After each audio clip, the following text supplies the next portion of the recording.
This is how I please God. I think that as a man, there's always going to be a degree of pain and suffering in your journey. I don't think you're ever going to become a successful man or be good at being a man without pain and suffering.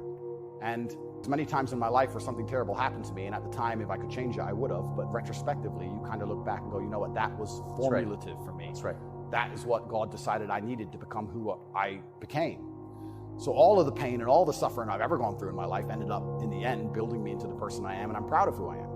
I don't think many men especially understand that even if you don't have the strength to be a hero for yourself, you should have enough discipline and enough honor to want to be a hero for somebody else. And if you have other people you truly respect, you should want to be a hero for them.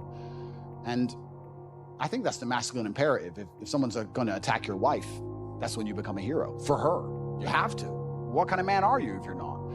You have a brain, you have a mind, you have a mental model. You can't think of everything, you can't do everything. You can only have certain frameworks instilled inside of your mind.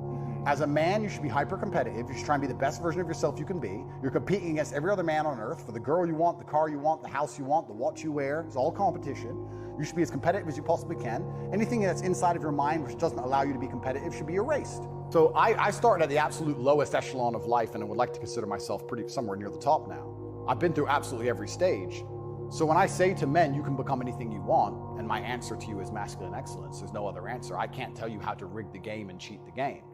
If we're all racing a race and I have a Ferrari and you have a Nissan, I mean, sure, you can get a bit better at driving, but you're probably going to lose. You have to get a better character to play this game of life.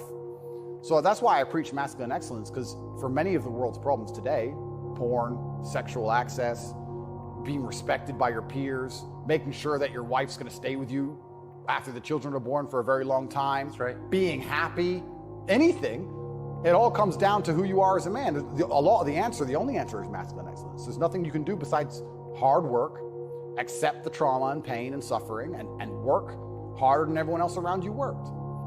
We have a men's mental health crisis. Young men are disenfranchised. The suicide rate amongst men is much higher than women, and everybody pretends to care. But when I come along and say, I am a man, I've been a man, I know how it feels to be a sad man and a happy man, and I found happiness through masculine achievement and strength,